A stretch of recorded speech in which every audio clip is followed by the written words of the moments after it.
pergi kepada Ustazah Su kan. Saya bacakan hadisnya daripada hadis Riyadus Salihin. Mungkin familiar lah, semua orang mungkin pernah dengar je. Okay, Bismillahirrahmanirrahim. An Abi Zar Jundub bin Junadah wa Abi Abdurrahman Muaz bin Jabal radhiyallahu anhuma an Rasulillah sallallahu alaihi wasallam qala ittaqillah haitsuma kunta wa atbi'is sayyi'ah al-hasanah tamhuha wa khaliqin nas bi khuluqin hasan. Riwahul At-Tirmizi wa qala hadis hasan.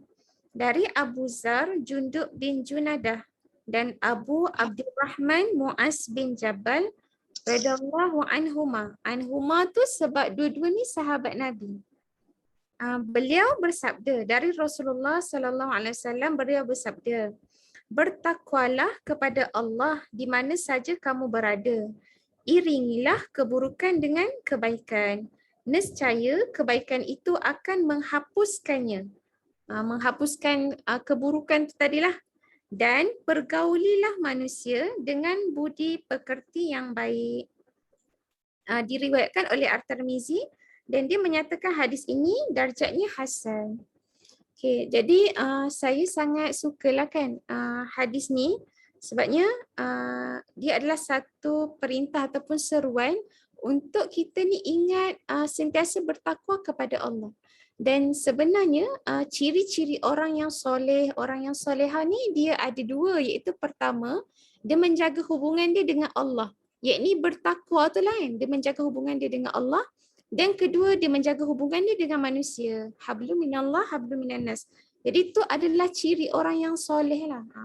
Dan orang yang soleh ni insyaAllah dia adalah orang yang dimasukkan Allah ke dalam syurga, dan itulah sebab baik tempat kembali yang kita harapkan di akhir kehidupan kita dekat dunia ni. Dan sangat sempurnalah hadis ni sebab Rasulullah mengingatkan kita untuk bertakwa dan iringi keburukan kita dengan kebaikan, dan nescaya Allah akan menghapuskan keburukan tu dengan kebaikan yang kita buat tu, dan pergaulilah manusia dan berakhlak baiklah dengan manusia, jagalah hubungan kita dengan manusia. Jadi insya-Allah kan saya tak memanjangkan masa, saya terus bagilah kepada Ustazah Su untuk meneruskan pengisian kita hari ini, menyambung tafsir surah Al-Mulk bahagian kedua insya-Allah.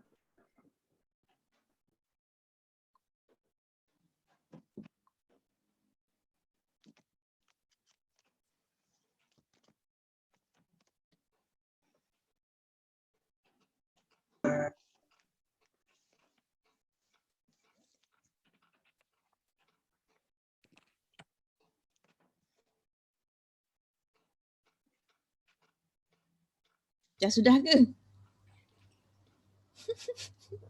Dah Kak Su. Oh, sekejap ni.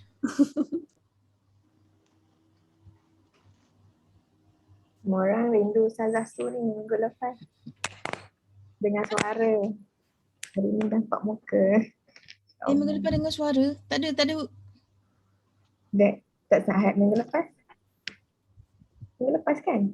Dengar suara. Ke saya dah confuse minggu. Kenapa minggu lepas tak ada ke? Ada tapi masa tu Fina masa ke hujung-hujung tu. Ya, saya dah confuse. Mana pula ni? Itu yang bahagian satu. Bahagian pertama kot Bahagian kedua Kak Su. Ini bahagian ketiga lah kot. Minggu lepas ke Fina? Entahlah Kak Su dah saya pun dah. Okey, Alhamdulillah. Apa khabar semua? Tak nampak muka dah bila share ni. Macam mana nak bagi nampak? Ya? Yelah sebab saya yang share screen kan. Kak Su Ustazah nak saya buat tak? Okay, tak apalah. Senang sikit. Tak apa.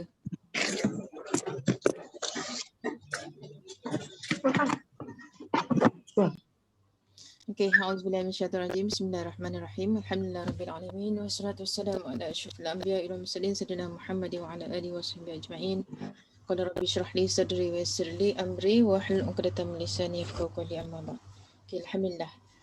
Pertamanya kita sama-sama panjatkan kesyukuran kepada Allah Subhanahu Wa Taala kerana pada petang ni kita masih lagi diberi kesihatan, kekuatan untuk sama-sama duduk kan, duduk sejenak insya-Allah, sama-sama kita cuba untuk memahami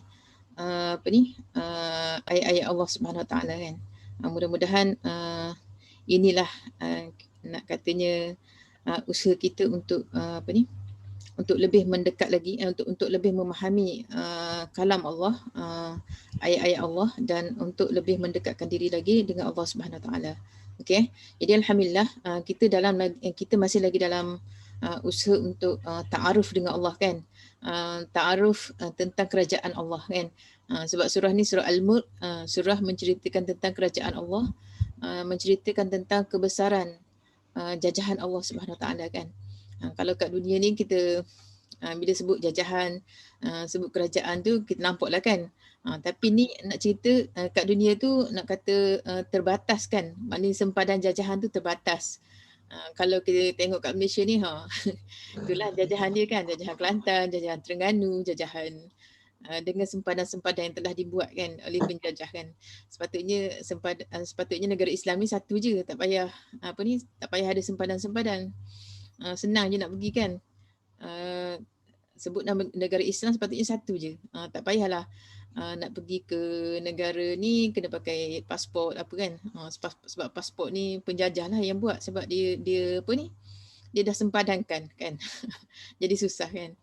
Okey, ala kulli halnya kenapa kita kita diajar ataupun kita diperkenalkan dengan ta'aruf jajahan Allah ataupun kerajaan Allah SWT Al-Mulk ni.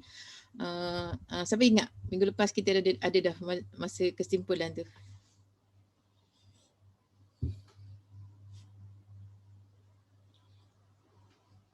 Kenapa kita bercerita tentang jajahan Allah, kerajaan Allah? Lambang kekuasaan. Lambang kekuasaan. Okey, orang lain. Yang saya salin kat sini ada, kita perlu ingat semua yang berlaku ini adalah dengan kehendak Allah. Kehendak Allah tu lebih kepada apa yang berlaku. Sekarang ni kita kenapa kita nak kena Allah suruh kita tadabbur, tengok alam, tengok benda-benda yang besar-besar ni. Kerajaan ni kenapa? Ada yang dekat sini juga kita dah tersalah tengok. Kita nampak yang kehebatan piramid tu sebagai kehebatan manusia, bukan dengan macam benda tu berlaku dengan izin Allah macam tu. Betul ke? Okay. lagi apa sikit-sikit orang ni cakap sikit, orang ni cakap sikit, nanti tambah. Nampaklah tu puzzle dia. Sini Ustazah. Yang adalah orang Muslim harus mencari atau membina kehidupan dengan orang Islam mata mukmin yang lain. Okey. Lagi. Okey. Kenapa sekarang ni kita nak tahu jajahan Allah tu? Okey, lagi? Orang lain lagi? Terima kasih. Anum. Anum ni nama mak ke nama anak? Mak lah, nama saya sendiri. Okey. Akak salah akak. Siapa lagi? Kenapa kita Makcik Piah tak ada? Makcik Piah. Kenapa kita nak kenal kerajaan Allah ni?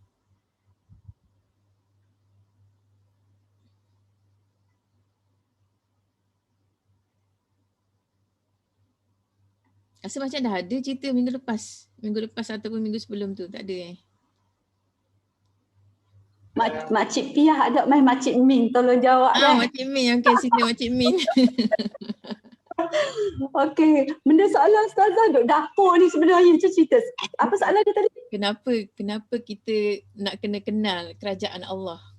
Oh, kalau kerajaan Allah tu maksudnya bila kita tengok segala ciptaan Allah tu, segala benda yang kita lihat tu akan mendekatkan diri kita lebih dekat dengan Allah dan membina hubungan kita dengan Allah tu.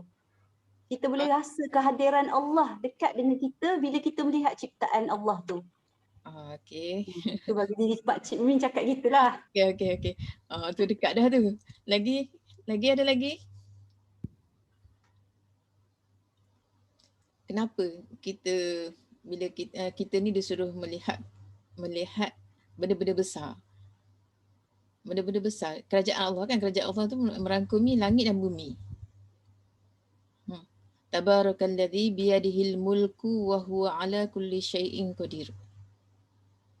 Nak cerita Allah tu berkuasa di atas segala-galanya. Ada lagi nak cuba? Ustazah, saya nak cuba Sila. mengingatkan manusia tentang kelemahan dan kecilnya manusia ni. Masya Allah, tepat sekali. Okey. Jadi bila kita perhatikan benda-benda besar kan, maknanya Allah suruh tengok langit, suruh tengok bukit bukau, suruh tengok semua benda lah, semua ciptaan Allah SWT tu, kita akan rasa hebat Allah. Okey. Bila kita akan rasa hebat, betapa hebatnya Allah ciptakan itu, Allah ciptakan ini, kan? Nanti kita akan baca lagi ni ayat-ayat yang terakhir ni, page yang kalau kita tengok page yang 563 yang terakhir tu kan, page sebelah tu, semua tu semua ayat Allah Allah mengajak kita berfikir, macam dia apa ni? Allah tujukan kepada kita persoalan-persoalan adakah kan, aman semua tu kan, maknanya supaya kita berfikir kan. Jadi bila Allah buat macam tu, dia nak suruh kita fikir dan dia nak menampakkan kepada kita bahawa dia tu hebat. Okay? Dia tu hebat, dia tu besar, maha berkuasa dan sebagainya. Jadi maknanya bila kita nak bandingkan dengan diri kita manusia ni yang diciptakan, yang kita ni adalah part of daripada alam ini kan, maknanya nak bandingkan matahari, bintang, malaikat, syurga, neraka, lagi apa lagi, maknanya kalau kita nak tu kan, bukit bukau semua tu semua makhluk Allah SWT kan. Kita manusia ni kecil sahaja. Bila kita manusia ni kecil sahaja, kita ni akan sepatutnya bila kita tengok alam-alam yang besar dan kita adalah makhluk Allah dan Allah Maha tahu apa yang ada pada kita, kita tak tahu kan apa perancangan Allah kepada kita dan apa plan Allah kepada kita. Allah cipta kita, dia tahu apa kehendak kita, dia tahu apa yang terbaik untuk kita. Jadi kat situ nak menunjukkan bahawa kita ni makhluk yang lemah kan. Kita ni hamba Allah, kita ni makhluk yang lemah, kita berharap kepada Allah. Jadi sebab tu maknanya apa-apa serah kepada Allah SWT. Okey? Okey, terima kasih. Jawapan yang baik.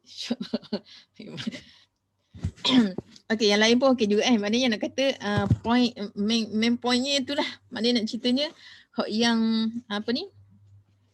pokoknya, pokok perbincangannya yang dia nak nampakkan kepada kita, Al-Mulk tu sendiri, nak cerita kerajaan Allah, dia nak suruh kita nampak kebesaran tu, okay? Kebesaran Allah SWT, dan supaya kita ni rasa kerdil kan, kita ni makhluk kan, kita diciptakan dan kita adalah part of alam kan, maknanya kita sebahagian daripada alam, kita berharap kepada Allah, kita perlu kepada Allah SWT. Allah tu Ghani, Allah tu Maha Kaya, manusia ni lemah kan. Tadi Allah Maha Kaya kan. Manusia lemah. Allah Maha Kaya, manusia ni miskin kan. Berhajat kan.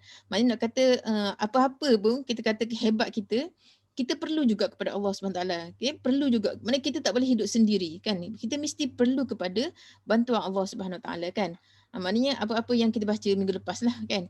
Jadi hari ni Allah macam seolah-olah mencabar maknanya ayat yang kita baca yang last Kak Fina berhenti minggu lepas sebab Kak Su tak terasa, Kak Su tak ada minggu lepas tu sebab Kak Su yang buat slide minggu lepas kan, Kak Fina bentang kan. Okay. Jadi nak katanya ayat yang last diberhenti minggu lepas iaitu ayat ni kan, ayat 20. Ayat 20 ayat 20. Kul huwa mana? Tak nampak Fafa. Tak nampak ayat. Okay. Amman Amman hadzal ladzi huwa jundul lakum yansurukum min dunir rahman inil kafiruna illa fi ghurur.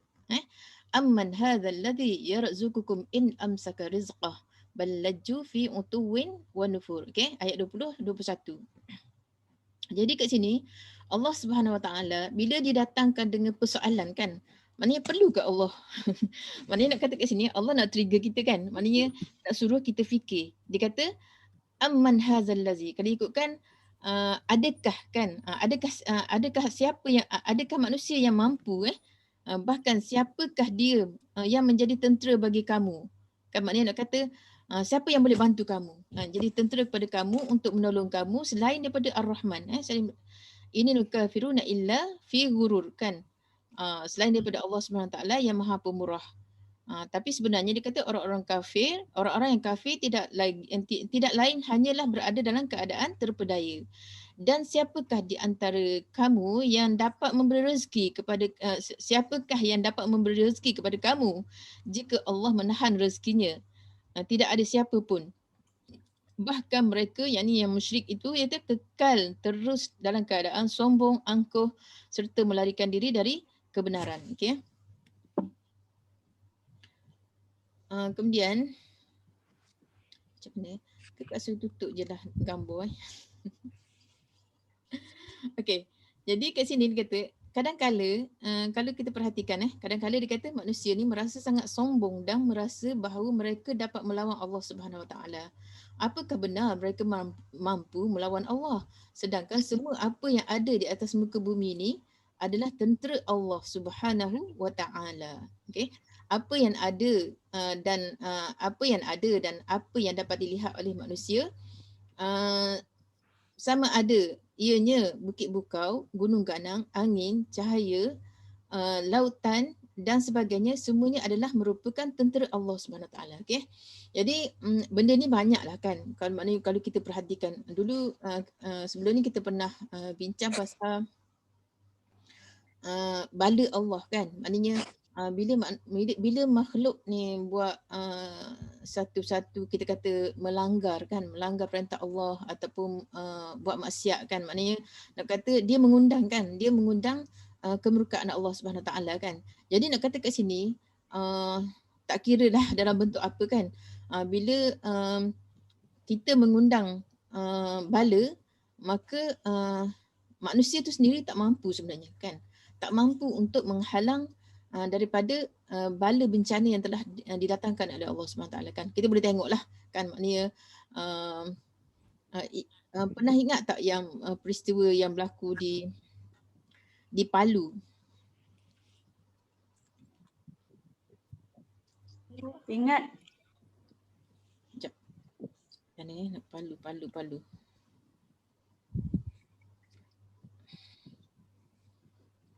Macam mana nak kecilkan,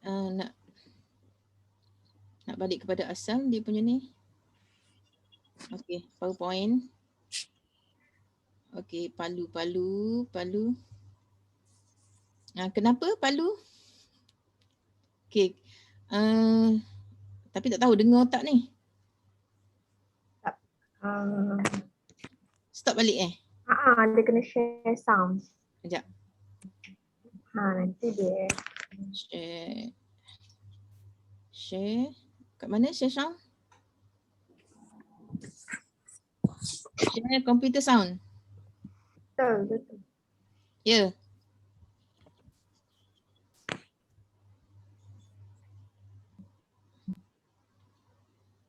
Apa pula? Share computer sound ke apa? Video tu share ni lah, video tu nanti dia akan tanya. Share video dulu Waktu Kak Su tekan share tu kan bawah tu macam ada kecil tu, dia cakap share sound tu kat situ. Share computer sound.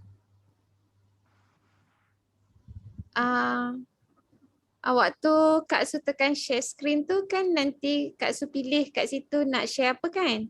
Lepas tu bawah tu dia ada share sound tu.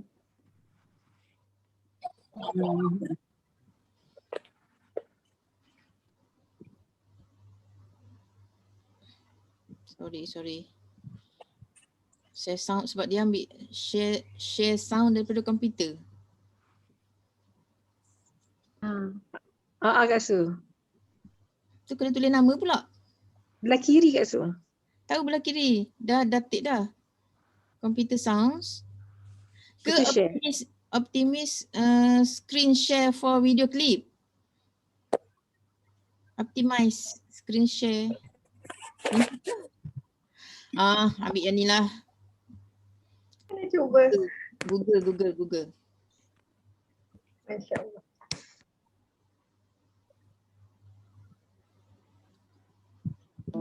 Ni tak? Dengar.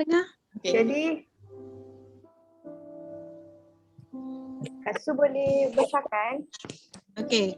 Ni sekejap nanti dia ada ni lah. Baik. Okay. Ini nak cerita ni jambatan ni yang cantik tadi tu kan. Itu ikon asal dia. Ni selepas daripada apa ni? Lepas daripada dah berlaku tsunami kan.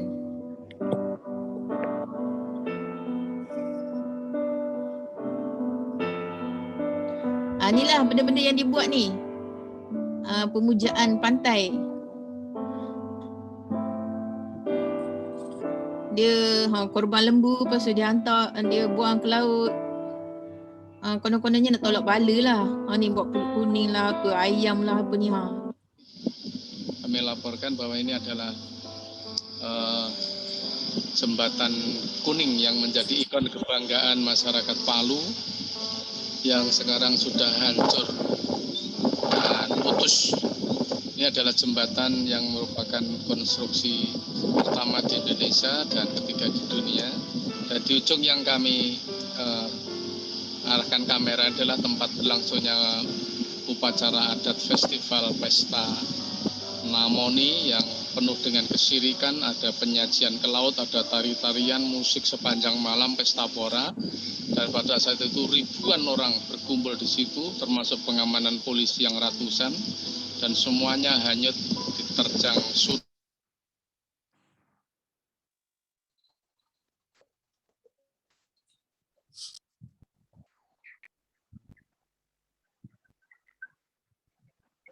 Tahun yang lalu terjadi hujan deras, kemudian yang kedua hujan dengan angin kencang, dan yang ketiga sebetulnya sudah mulai diingatkan dengan gempa dari pagi jam 8, jam 2, jam 4, kemudian yang terakhir jam 6.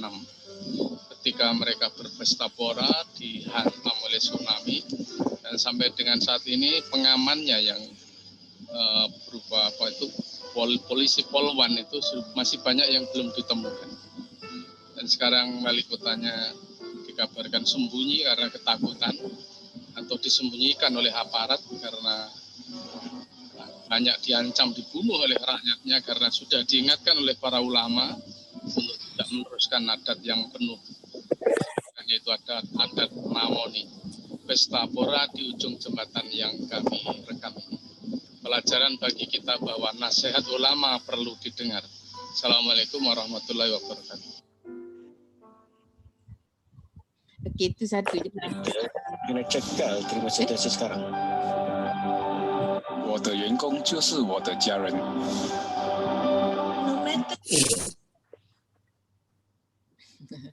Okey.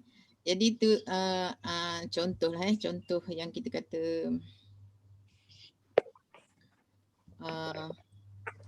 antara benda kan bila kita ni sebab sekarang ni banyak kan yang rasanya minggu lepas ke Kak Su cerita yang pasal di Mesir? Ada tak? Ya, ada beritahu. Maknanya sekarang ni macam dia nak hidupkan balik adat-adat dia orang tu yang macam mana Firaun punya ni kan. Maknanya baru ni ada buat juga baru ni kalau tengok tu lupalah nama apa dia punya tu. Tapi dia buatlah style macam Fir'aun dulu kan. Dengan pakaiannya, dengan dia adalah dia punya ni kan. Maknanya rasanya tak silap minggu lepas pasal apa ni? Pasal surat kan. Ada saya cakap minggu lepas kan? Pasal surat daripada Umar Al-Khattab tak?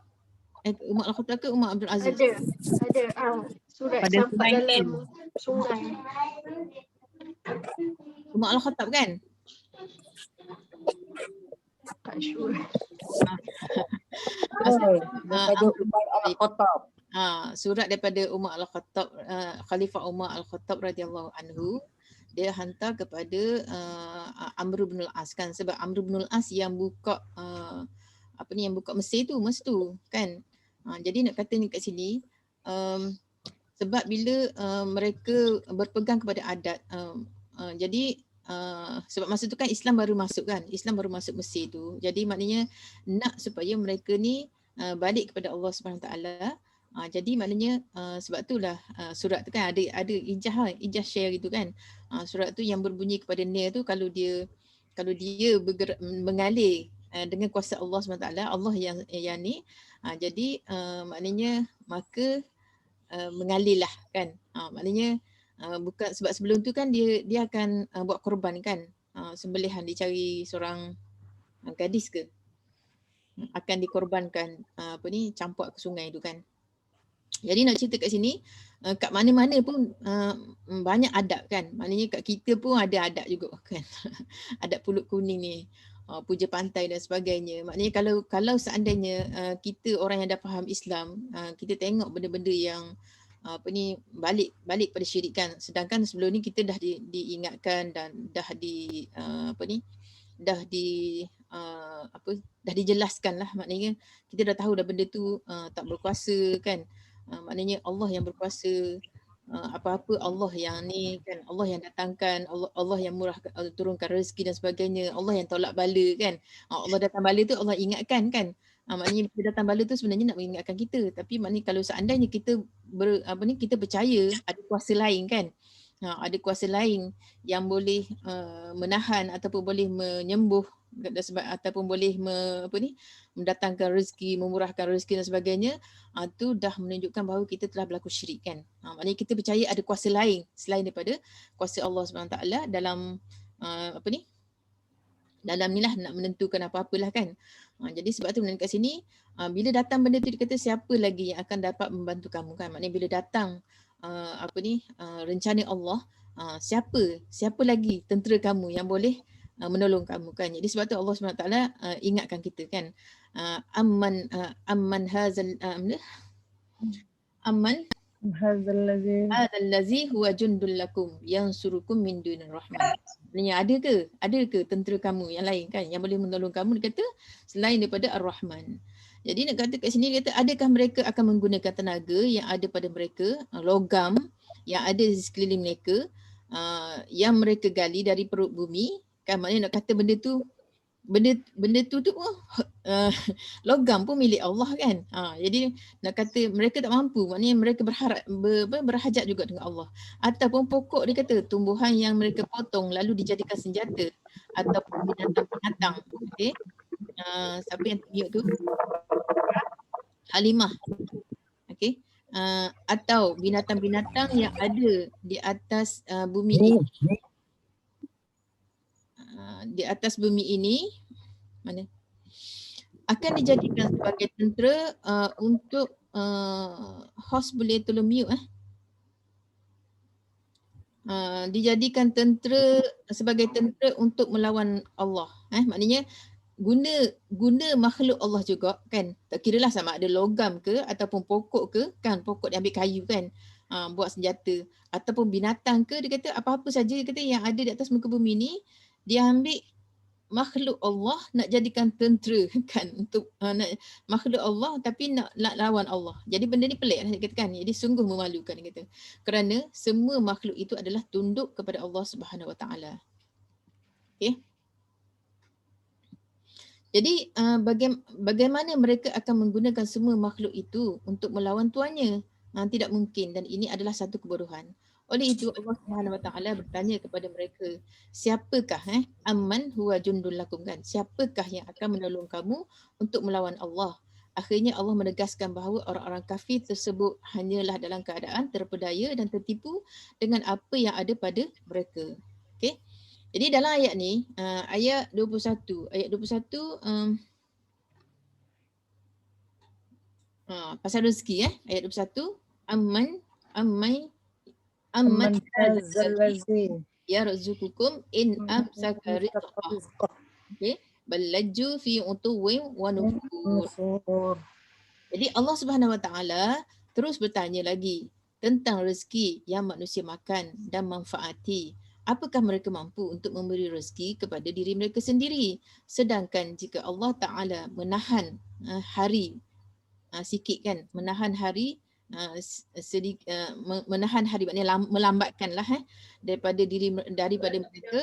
mereka hanya mampu untuk memiliki sesuatu tetapi tidak mampu untuk mengambil manfaat dari rezeki tersebut. Faham tak?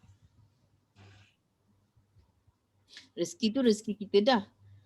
Kita kata rezeki kita tapi rezeki kita belum sampai kepada kita, dia belum rezeki kita. Tiba-tiba kan keluar duit daripada ATM. Lepas tu kena rompak kan. Rezeki kita ke tu? kan. Rezeki perompak lah, rezeki penyambung kan. Maknanya walaupun kita kata tu milik kita, dah dapat kat kita, tapi kita belum mengambil manfaat daripada rezeki tu. Maknanya kita belum sempat, dah keluar duit, belum sempat duit tu digunakan untuk beli apa-apalah yang kita nak makan kan. Maknanya bila kita belum sempat mengambil manfaat daripada rezeki tu, maka rezeki tu bukan rezeki kita. Okay? Tu maksud bukan rezeki kita tu. Kita miliki kan, kita hanya mampu miliki, tapi kita tak mampu untuk mengambil manfaat daripada rezeki tersebut.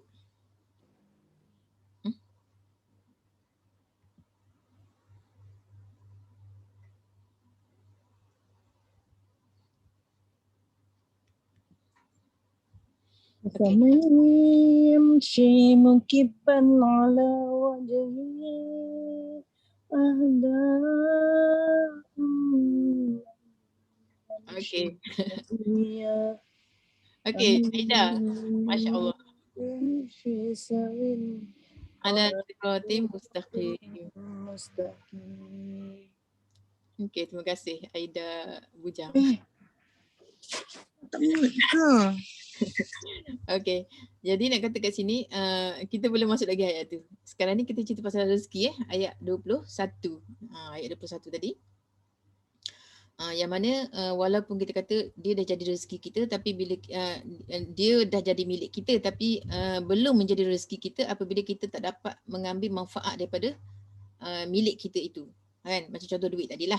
Jadi dia kata kadang-kala ada manusia yang kaya raya, mempunyai harta yang banyak, rumah yang besar, makanan yang melimpah ruah, tetapi kesemuanya tidak mampu digunakan untuk oleh mereka kerana kesihatan mereka yang tidak membenarkan mereka untuk menggunakannya. Okay. Saya teringat ni kan kes yang tengah viral ni kan. Kisah Siti Sarah kan. Jadi cantik lah kan. Walaupun kita kata dia ni nak kata artis kan, mungkin background dia tu kita kata background yang kurang cantik lah kan. Bukan kurang cantik, maksudnya dari segi backgroundnya kurang islamik lah kan. Tapi maknanya nak kata Allah tak pandang semua-semua tu kan. Cuma kesian sikit tu sebab semua benda berekod kan. Perasan tak? Sebab dia semua ada ada video kan. Yang lepas-lepas tu, nak cerita yang lepas-lepas, kehidupan dia yang lepas 10 tahun lepas semua kan. Semua ada video kan, ada di YouTube semua kan. Walaupun maknanya penghujung dia tu nak kata cantik dah. Penghujung dia tu dah cantik. Maknanya sebab nak kata Allah tak tengok permulaan dan yang sebelum-sebelum tu, Allah tengok kesudahan dia. Tapi isunya bila bila benda tu rekod, lepas tu orang boleh ulang tayang kan. Dia ada dalam YouTube kan. Semua-semua kan kehidupan dia sebelum kahwin, selepas kahwin.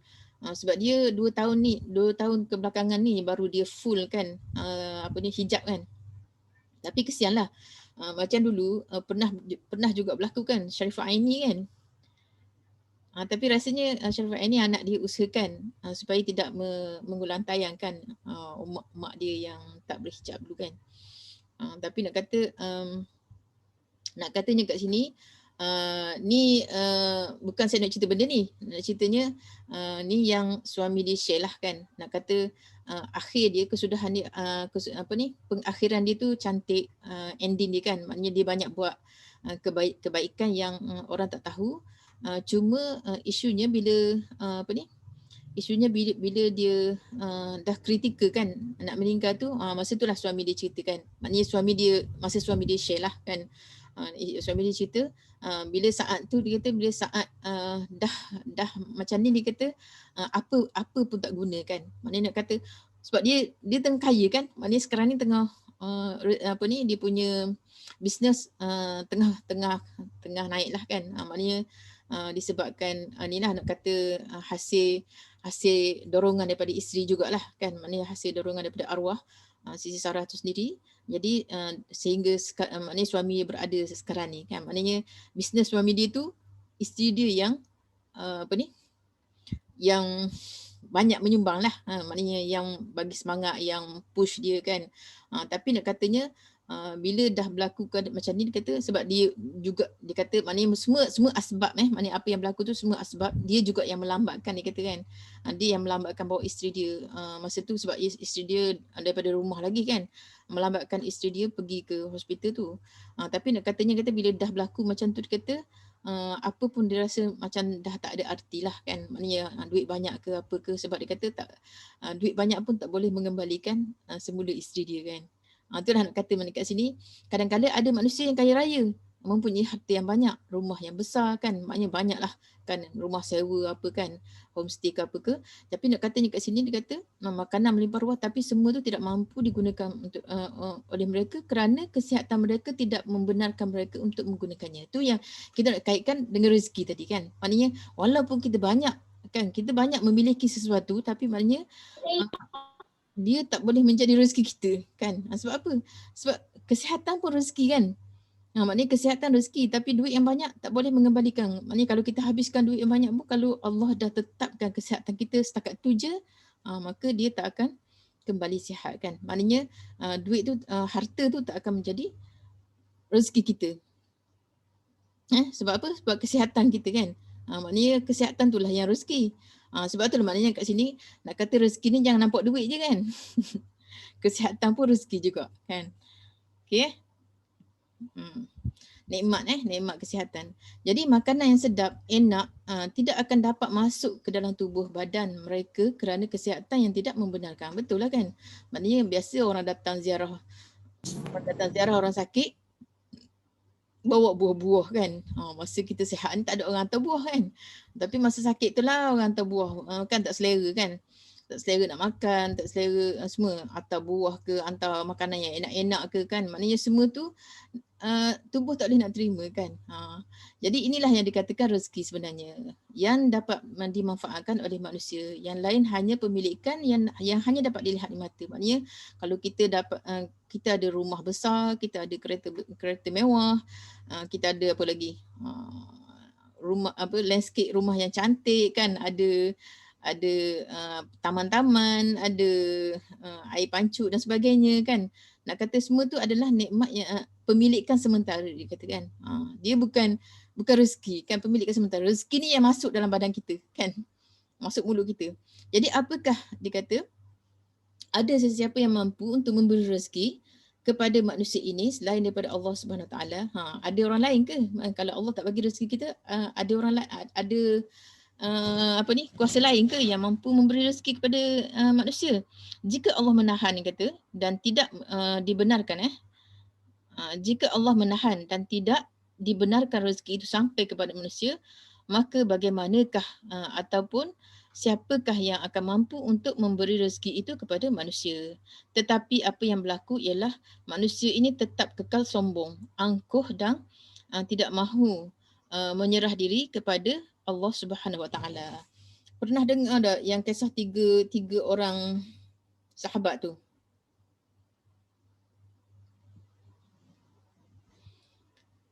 Tiga orang sahabat, tiga orang saudara yang seorang tu Aqra'. Siapa ingat kisah tiga orang tu yang botak, lepas tu yang sopak, lepas tu selagi yang kusta ke? Tak ingat.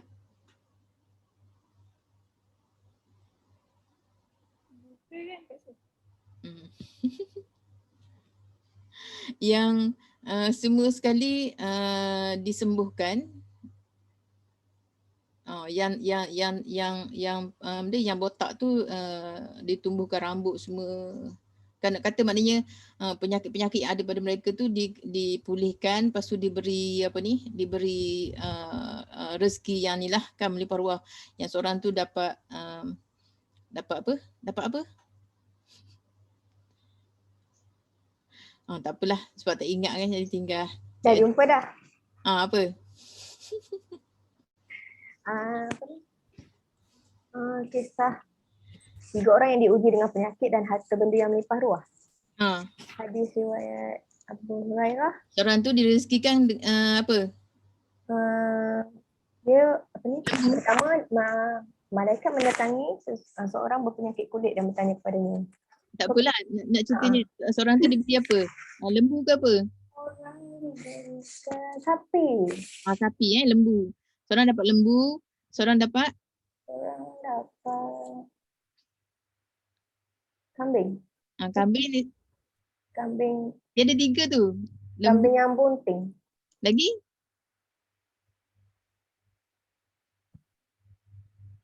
Nak hadam bunting.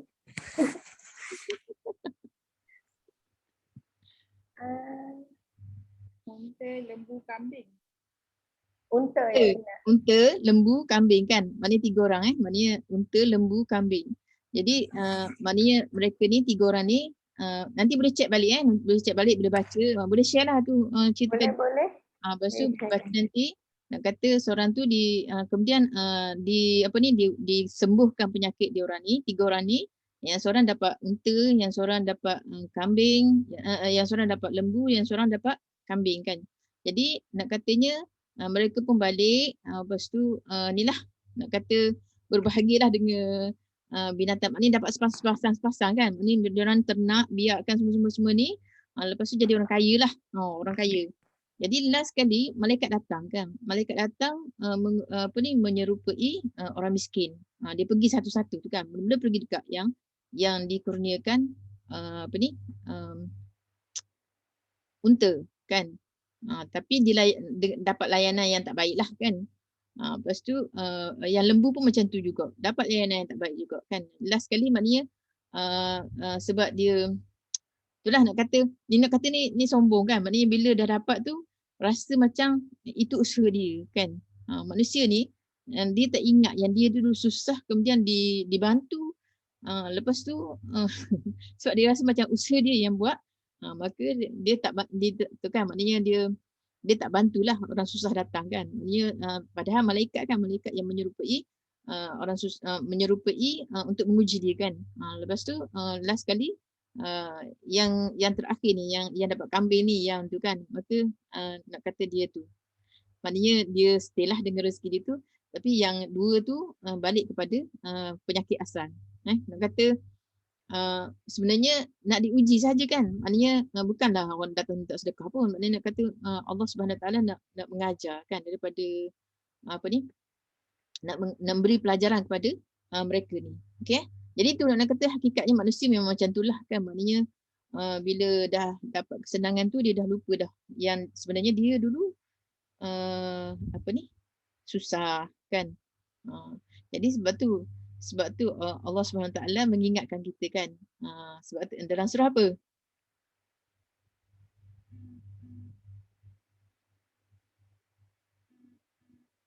Dalam surah apa?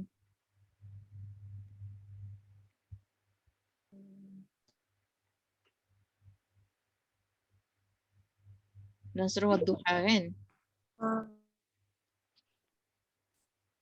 Kan? Fawajadaka dhallan fahada.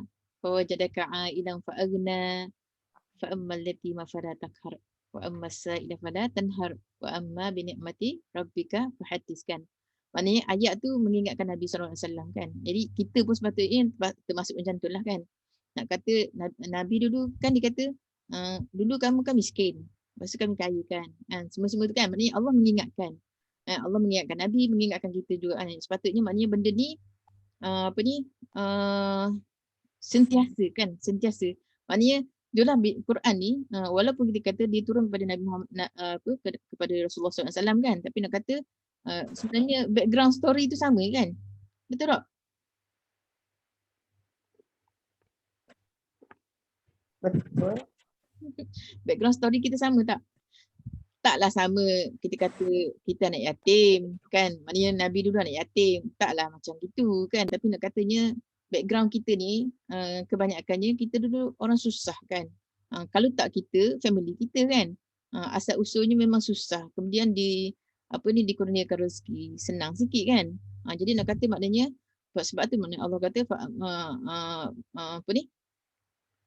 fa'ammal yatim fala taqhar. Maknanya Allah mengingatkan kita supaya kita ni janganlah kan. Maknanya kalau ada orang datang kan, anak yatim ke, orang minta sedekah ke, jangan kamu mengherdik dan sebagainya kan. Maknanya Allah suruh kita apa? Berikan haknya. Maknanya share lah kan. Berikan haknya. Maknanya share. Maknanya sebagaimana kita pernah ditolong, jadi kita kena share dengan orang yang susah kan. Okay. Jadi tu cerita pasal rezeki tadi lah. Kemudian kita tengok seterusnya ayat yang ke-22. Allah Allah suruh kita berfikir lagi kan. Afaman yamshi mukibban ala wajhihi ahda amman yamshi sawiyan ala siratin mustaqim kan. Maka adakah orang yang berjalan, yakni melalui jalan yang tidak betul dan yang menyebabkan dia selalu jatuh tersungkur di atas mukanya, boleh mendapat hidayah, atau orang yang berjalan tegak lurus melalui jalan yang lurus rata. Maknanya jalan yang lurus dan rata. Apa maksud dia ni? Berjalan, orang yang berjalan muka ke bawah dengan orang yang berjalan tegak ke atas. Jadi kat sini dia kata Allah Subhanahu Wa Taala bertanya seterusnya dengan bandingan dua manusia. Seorang berjalan dengan mukanya tersungkur ke bawah, ke bumi, ke bawah. Seorang lagi berjalan tegak betul dan berada di atas jalan yang lurus. Manakala di antara kedua orang ini dia kata tersebut yang boleh dianggap manakah di antara keduanya yang boleh dianggap betul ataupun yang lebih untuk mendapat hidayah? Betul dan lebih untuk mendapat hidayah. Jadi sudah pastilah dikata orang yang berjalan tegak betul. Boleh faham tak ni? Berjalan tegak betul, berada di atas jalan yang lurus. Itulah orang yang betul, lebih betul dan mendapat hidayah.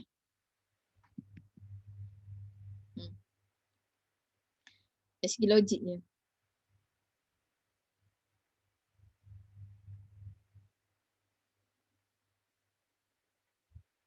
Ini sebagai apa ni kita kata sindiran kan. Sindiran daripada Allah SWT. Nak katanya kenapa mesti berjalan, kalau ikutkan dari segi logiknya, kenapa mesti berjalan kepala ke bawah kan. Allah dah jadikan kaki sepatutnya duduk kat bawah kan. Faham tak? Manusia ni ada dua kaki kan. Maknanya sepatutnya kaki kat bawah, kepala ke atas. Okay. Dari segi fitrahnya sepatutnya manusia berjalan lurus ni, kaki di bawah, kepala ke atas kan. Jadi barulah betul kan. Tapi kenapa mesti nak berjalan kepala ke bawah kan. Jadi tu nak kata maknanya dia nak macam kita seolah-olah macam melawan arus lah kan. Maknanya kita melawan arus. Allah nak suruh kita ke sana tapi kita nak ke belakang kan. Jadi tu maknanya nak kata simbolik je kan. Nak kata memanglah orang yang fitrah dia lah, orang yang mengikut fitrah lah yang selayaknya mendapat hidayah daripada Allah Subhanahu Taala. Kalau orang yang berjalan kepala ke bawah tu orang yang tak ikut fitrah lah. Tak ikut fitrah manusia. Manusia ni ada 2 kaki kan. Bukan 4 kaki macam binatang.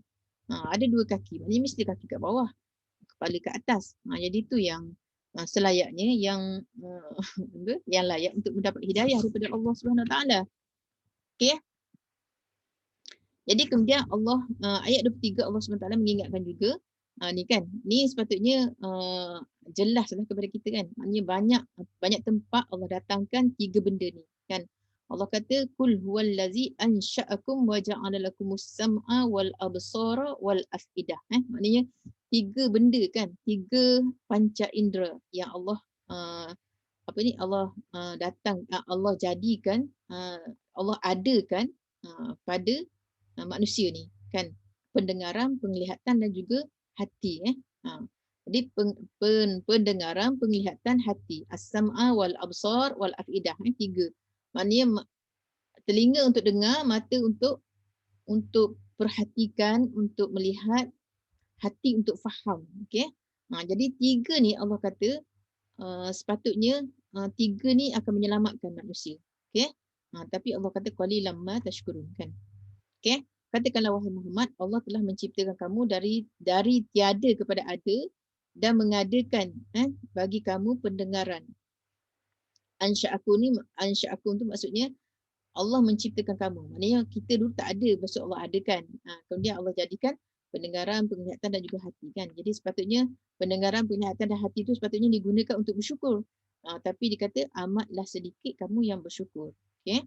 Jadi kat sini pertanyaan ni sengaja dikata, pertanyaan ni sengaja Allah SWT nyatakan kepada manusia untuk membandingkan bagaimana terdapat di kalangan manusia ini yang menyatakan suatu perkara yang tidak logik dan tidak boleh diterima akal, tetapi masih ada dalam kalangan manusia yang menerimanya. Kita sebagai manusia sepatutnya dapat menggunakan akal kita yang dikurniakan oleh Allah SWT untuk memahami sesuatu yang jelas betul dan benar sebagai betul dan benar, sebagai benar dan betul. Okey.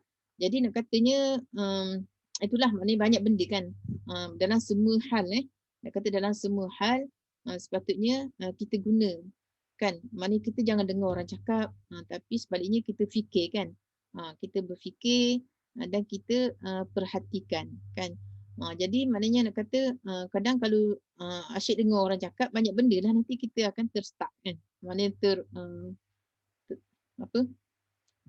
banyak benda kita jadi macam semua bergantung dengan orang kan. Tapi kalau kita kita gunakan akal tu yang sebaik-baiknya Allah bagi tu kan. Selepas daripada orang cerita kita dengar kan. Maknanya kalau benda tak baik kita tinggalkan. Benda yang baik kita ikut kan. Jadi benda tu maknanya sebenarnya akan membantu kita untuk tapiskan. Benda baik jangan kita ketepikan. Jadi maknanya nak kata kat sini sebenarnya dengar panca indera tu yang 3 tu sepatutnya boleh membantu kita untuk kita beriman kepada Allah SWT kan. Ya. Jadi dikata ketika kita sebagai manusia sepatutnya dapat menggunakan akal fikiran yang dikurniakan oleh Allah SWT untuk memahami sesuatu yang jelas, betul dan benar sebagai benar dan betul. Tetapi adalah menjadi satu kepelikan apabila terdapat manusia yang terus-menerus mengatakan sesuatu yang silap itu adalah betul. Sedangkan ianya terang-terang silap dan salah. Allah Subhanahu Wa Taala telah menciptakan kita daripada tiada kepada ada dan seterusnya telah menciptakan alat pendengaran dan penglihatan dan juga hati. 3 perkara ini telah dikurniakan oleh Allah Subhanahu Wa Taala kepada setiap manusia tanpa bayaran. Okey. Ni cerita pasal bayaran ni. Kita ingatkan ada kisah yang nak masuk syurga dengan amalan dia kan. Nak masuk syurga dengan amalan dia. Dia tak nak masuk syurga dengan rahmat Allah kan. Jadi macam bila ditimbang-timbang, tengok amalan dia tu berapa ratus tahun, tak cukup pun nak bayar nikmat sebelah mata, kan? Walaupun maknanya beribu tahun, 500 tahun. Nak kata tak cukup pun nak bayar nikmat Allah sebelah mata. Bukan sepasang mata, sebelah mata, kan? Sebab tu maknanya nak kata kita janganlah terlalu sombong dan janganlah terlalu rasa macam dah banyak beramal. Kita ni dapat masuk syurga Allah hanya dengan rahmat Allah, kan? Ikutkan amalan kita tak cukup pun, kan? Amalan kita ni masih sedikit. Tu yang cerita tu 500 tahun. Kita ni umur berapa je, kan? Maknanya nak masuk syurga dengan amalan yang kita ada ni. Tapi kalau tak buat amalan lagi teruk, kan? Maknanya kena beramal lah, kan? Tapi nak kata tak cukup dengan amalan kita kalau seandainya kita nak masuk syurga, kan? Maknanya hanya berdasarkan rahmat Allah SWT. Okey, jadi semua ini dikata semua orang dikata memperolehi ketiga-tiga panca indera asas ini, panca indera asasi ini. Maknanya tiga ni adalah yang asasi, yang ada pada semua orang. Jadi tak bolehlah, maknanya tak bolehlah kita nak beralasan, kan? Aku dulu tak ada. Kalau orang buta pun boleh boleh beriman, boleh hafal Quran dan sebagainya. Kita ni apa, kan? Yang sihat walafiat, kan? Mata ada, telinga ada, hati ada, maknanya sihat lah, tak gila dan sebagainya, kan? Jadi dia kata ketiga-tiga panca indera ini manusia telah dapat melihat, mendengar dan juga memahami segala sesuatu yang ada di sekeliling. Mereka merasa sekeliling mereka semasa hidup mereka di atas bumi. Okey. Jadi tu nak kata kat sini kita kena kita kena manfaatkan betul-betul panca indera yang telah dikurniakan oleh Allah SWT, kan? Mata, telinga, kan? Maknanya cantik, kan? Nak kata Allah SWT kalau kita tengok, kan, tengok wuduk sunnah wuduk tu, kan, macam mana wuduk, nak kata Allah SWT mengajar kita supaya sentiasa berwuduk, kan? Okay. Nak kata wuduk, kan, wuduk kan bila kita ambil wuduk, maknanya dia akan menggugurkan dosa-dosa kita, kan? Maknanya dosa mata, dosa telinga, kan? Jadi maknanya dengan titisan air wuduk tu dia akan menggugurkan dosa-dosa yang kita lakukan, kan? Maknanya dosa-dosa kecil lah, kan?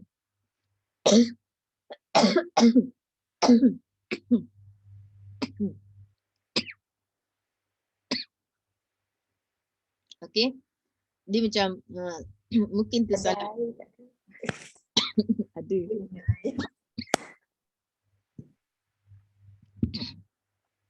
Mungkin tersalah tengok, kan? Tengok benda-benda terpandang, kan? Jadi maknanya dengan wuduk basuh muka, maka dosa-dosa yang tersalah lihat tu dia akan gugur sekali dengan air wuduk. Juga telinga, kan, maka tersalah dengar, kan, umpatan dan sebagainya, maka air wuduk yang kita cuci telinga tadi dia akan jatuh sekali dengan air wuduk tadi lah, kan? Maknanya dosa-dosa kecil tu akan jatuh sekali dengan air wuduk tadi. Tangan semua, kaki semua, kan? Jadi semua tu adalah nak kata cantik lah Allah buat tu. Maknanya nak kata dia bagi panca indera, lepas tu dia ajar kita cara macam mana nak jaga, kan? Jangan lihat benda-benda yang benda-benda yang terlarang, kan? Lepas tu kalau dah terlihat dengan ambil wuduk dia boleh jatuh, gugur, kan, dosa-dosa kecil tu. Maknanya Allah dah ajar, kan? Jadi semua ni nak kata cantik lah, kan? Maknanya kalau kita sentiasa menjaga benda-benda ni, dia akan dapat dapat membantu kita lah, kan, untuk menjaga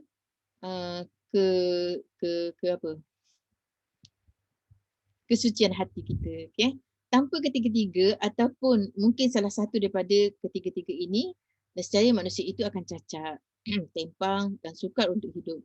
Perkara ini sepatutnya menjadi satu titik kesyukuran yang besar kepada Maha Pencipta. Tetapi apa yang berlaku di hadapan kita pada hari ini, majoriti manusia adalah tidak bersyukur, bahkan merasakan bahawa segala apa yang mereka perolehi itu berlaku secara semula jadi dan tidak ada tangan kuasa Allah di situ, kan. Jadi itulah maknanya ni masalah kita mungkin tak dibesarkan dengan mengenal, kan, tak dibesarkan dengan mengenal kekuasaan Allah Subhanahu Taala tu. Itulah maknanya kat sini antara benda yang silap jugalah, kan, dalam pendidikan kita. Banyak benda tak dikaitkan dengan Pencipta. pencipta Allah, kan. Siapa yang mencipta kita, siapa yang bagi ni, siapa yang ni, sepatutnya, kan, maknanya daripada kecil tu dah kena latih, kan. Latih anak-anak supaya dirasakan, maknanya rasa ada kaitan kita ni dengan Rob tu. Maknanya kita itulah maknanya antara kita tak naklah salahkan mak-mak kita dulu, kan. Jadi sekarang ni alhamdulillah lah Allah telah beri kesempatan untuk kita membetuli, kan, apa yang dah silap dulu. Mungkin tak ada kesempatan, kan, untuk belajar dulu. Jadi sekarang ni kita dah belajar. Jadi sekarang ni kita gunalah, kan, manfaatkan untuk anak cucu pula, kan. Untuk anak cucu, kan, maknanya belajarlah, kan, anak cucu. Siapa yang jadikan ni kan. Bukan senang ni nak ajar budak-budak tadika semua, kan. Saya dulu mengajar tadika. Susah juga, kan. Nak betulkan kefahaman ni. Budak-budak kecil ni sebab apa? Sebab dibesarkan dengan Ultraman, Power Rangers, ya. Benda-benda hebat-hebat tu, kan. Doraemon. Ini benda-benda yang kita kata yang magic dan sebagainya, kan.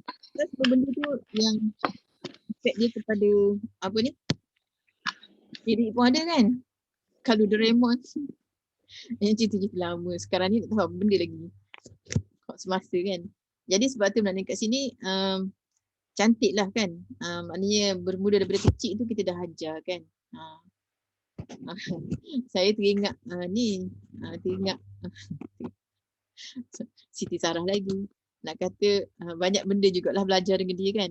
Sebab bila dah dia tak ada ni, banyak pula viral dia punya dia punya resepi-resepi dia, kan. Cara dia masak. Lepas tu bila dia masak tu nak kata Masya Allah, kan. Maknanya dia dalam masakan-masakan dia tu kita biasalah kita baca bismillah, kan. Kita masak tu kita baca bismillah. Tapi kita lupa nak doakan, kan. Nak doakan kepada dengan makanan ni, maknanya mengharapkan orang yang makan, kan. Tak kira suami ke, anak-anak ke, kan. Maknanya didoa. Dalam makanan tu doakan supaya Allah bagi rezeki yang murah, cerah hati, rajin beribadah dan sebagainya, kan. Maknanya dengar cakap dan sebagainya, maknanya ikutlah apa, kan. Tapi kita lupa benda tu, kan. Kita buat benda lain tapi benda-benda macam tu kita tak buat. Padahal cantik, kan. Sebab apa? Sebab semua ayat, kalau kita kata jampi mentera tu dia boleh efek kepada barang makan, barang pakai, kan. Samalah dengan masakan kita tu, kan. Masak nasi ke, masak lauk ke, kalau kita doakan, insya-Allah, kan, maknanya benda tu dia akan memberi kesan, kan. Akan memberi kesan kepada orang yang memakannya. Tu saya terinspirasi jugalah dengan dia punya cantiklah, kan. Dia punya tu. Okey, aja je. Jadi kat sinilah dia kata sebenarnya perkara yang sepatutnya menjadi satu titik kesyukuran yang besar kepada Maha Pencipta. Tetapi apa yang berlaku di hadapan kita, ya, kan, manusia tak bersyukur. Segala apa habis kemudian seterusnya ayat 24 Qul huwallazi zara'akum fil ardi wa ilaihi tuhsyarun wa yaquluna mata hadzal wa'du in kuntum shadiqin. Katakanlah, dia kata, dialah yang mengembangkan kamu di bumi ini dan kepadanya lah kamu akan dihimpunkan. Okey, maknanya itu nak kata Allah bawa balik, kan. Maknanya kita flashback, kan. Kita dulu tak ada, kan. Lepas tu Allah adakan, Allah adakan daripada Nabi Adam alaihissalam, kemudian dikembangbiakkan oleh keturunan dia dan sebagainya. Kemudian dia kata dulu kamu tak ada, diadakan, kemudian dikembangbiakkan, kemudian dia kata wa ilaihi tuhsyarun, kan kamu akan dihimpunkan semula. Jadi wa yaquluna mata hadzal wa'du in kuntum shadiqin. Dan mereka yang ingkar akan berkata, bilakah datangnya hari kiamat yang dijanjikan itu? Jika betul kamu orang-orang yang benar. Nah, ni macam mencabarlah kan. Jadi kat sini Allah Subhanahu Wa Taala meminta daripada Nabi sallallahu alaihi wasallam supaya berulang kali menegaskan tidak ada lain yang mengembangkan manusia di atas muka bumi ini, menjadikan manusia bertebarang, membiak ramai pelbagai menjadi pelbagai bangsa dan kaum selain daripada Allah Subhanahu Wa Taala. Semuanya adalah daripada kuasa Allah Subhanahu Wa Taala. Sepatutnya manusia menyedari bahawa pelbagai bangsa dan keturunan mereka itu akhirnya terpaksa juga kembali kepada Allah, kan. Keingkaran dan kejahatan manusia itu berterusan. Okey. Kemudian mereka bukan hanya tidak mahu menurut perintah Nabi, bahkan lebih dari itu mereka bertanya kepada Nabi yang tidak masuk akal. Mereka berani bertanya Nabi perkara yang tidak sepatutnya ditanya oleh satu makhluk yang suci bernama manusia. Bilakah datangnya hari kiamat? Okey. Pernah baca hadis Jibril tak? Ibu-ibu? Hadis Jibril. Satu hadis tu nama dia hadis Jibril. Yang Jibril datang berjumpa Rasulullah bertemu lutut ke lutut tu ke? Okey. Kalau kita baca hadis 40 tu hadis yang nombor 2 kan. Lepas hadis niat tu, hadis nombor 2 yang dicerita yang datang seorang isdala'a alaina, ketika kami duduk-duduk, dia kata kemudian datang seorang lelaki yang berpakaian serba putih kan, syadid bayad siat, lepas tu rambut hitam, tidak ada tanda-tanda yang dia ni berjalan jauh kan, tak ada debu, maknanya tak ada debu yang melekat lah, tidak, maknanya tak menunjukkan bahawa dia ni adalah orang yang musafir jauh. Lepas tu dia pergi kat Nabi kan, lepas tu disandarkan asnada rukbataihi ila rukbataihi, maknanya disandarkan lutut dia bertemu lutut Nabi, kemudian wa wada'a yadahu ala fakhizaihi, kan, maknanya dia letak dua tangan dia di atas dua paha Nabi. Lepas tu dia tanya pasal Islam kan. Ya Muhammad, akhbirni anil Islam. Lepas tu Nabi kata, Nabi pun ceritalah Islam tu gini. Lepas tu sadaqta kan. Lepas tu dia tanya, lepas tu dia kata sadaqta, kamu benar. Kemudian tanya pasal iman kan. Lepas tu Nabi pun ceritalah iman ni antuk minum semua-semua kan. Sampai habis. Lepas tu sadaqta juga. Kemudian tanya pasal yang ketiga hari kiamat kan. Tanya iman, Islam, lepas tu hari kiamat, mata sa'ah. Tanya tentang ihsan ke yang ketiga? Ihsan dulu. Ihsan. Lepas tu cerita pasal ihsan, sadaqta. Kemudian yang ketiga, yang keempat ditanya pasal hari kiamat. Kan pasal hari kiamat ni, lepas tu Nabi kata bukanlah orang yang ditanya itu lebih tahu daripada orang yang bertanya kan. Mal mas'ulu bi'a'lama minas sa'il. Okey. Orang yang ditanya, bukanlah orang, maknanya kalau orang yang bertanya tu tak tahu, orang yang ditanya pun tak tahu. Maksud gitulah. Lepas tu ditanya nyatakan tanda-tanda kecil kan, imarah imaratiha. Amaratiha, tanda-tanda. Lepas tu tanda-tanda, bukan tanda-tanda kecil, tanda-tanda besar lah, tanda-tanda kiamat tu. Lepas tu dia ceritalah cerita-cerita semua tu kan. Jadi kita nak cerita pasal apa ni? Persoalan hari kiamat. Pasal hari kiamat tu. Jadi dalam hadis tu dia dah cerita bahawa Nabi kata tidaklah orang yang ditanya itu lebih tahu daripada orang yang bertanya. Orang yang bertanya Jibril, okey? Yang bertanya tu malaikat, dan Nabi tu manusia kan. Nabi tu manusia. Jadi kalau malaikat pun tak tahu, Nabi kata dia pun tak tahu juga. Itu dah nak katanya kat sini, bila maknanya mereka bertanya Nabi Muhammad sallallahu alaihi wasallam, ni cerita pasal ni pasal dialog ni kan.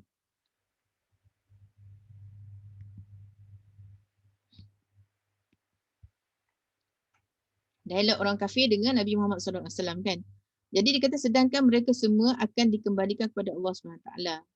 pada hari kiamat. Maknanya nak kata tak patutlah. Tak patutlah maknanya ditanya Nabi SAW.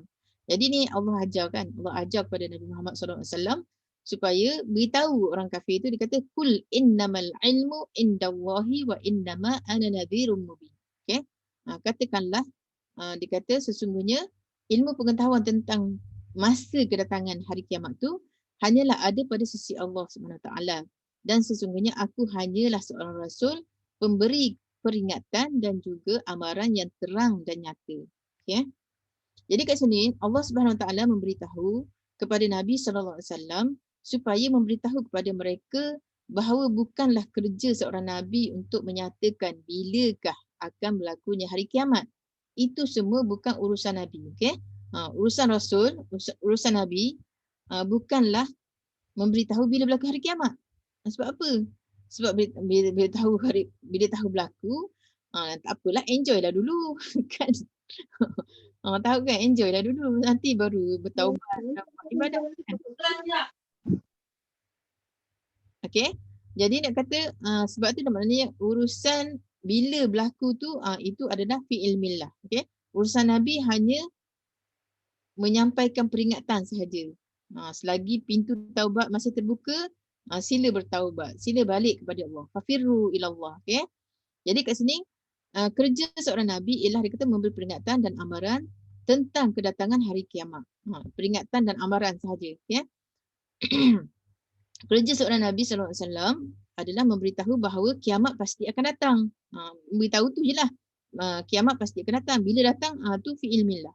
Dan semua amalan manusia akan dihitungkan. Kan cerita pasal syurga, cerita pasal neraka. Semua tu ada dalam Quran kan. Maknanya Nabi SAW cerita apa yang ada dalam Quran je lah. Kan? Maknanya dengan datangnya Quran cerita kan. Maknanya dalam syurga nanti macam mana, dalam neraka nanti macam mana, orang yang buat maksiat ni macam mana balasan dia, semua tu kan. Jadi semua tu ada dalam Quran semua. Jadi itu je lah yang yang disuruh oleh Allah Subhanahu Wa Taala kepada Rasulnya untuk menyampaikan kepada umatnya, kan. Ada pun yang pasti berlakunya tu, itu kerja Allah Subhanahu Wa Taala.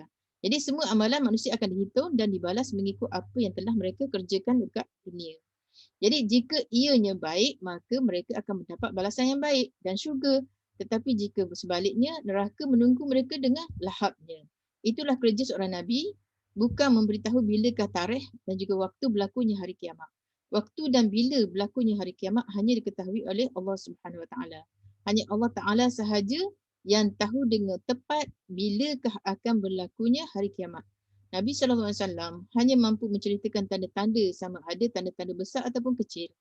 Namun waktunya tidak mungkin akan diketahui oleh manusia oleh manusia mana sekalipun. Okey. Kemudian ada masa lagi? Ada. Berapa dah? Apa? 3:46. Okey.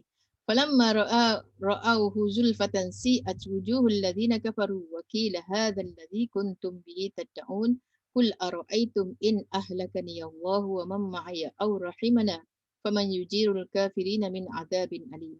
Kemudian apabila datang hari kiamat, tadi nak kata Nabi kerja dia menyampaikan peringatan saja kan. Jadi dalam ayat ni dia kata, kemudian apabila datang hari kiamat, mereka akan melihat azab yang dijanjikan oleh Allah Subhanahu Wa Taala secara dekat.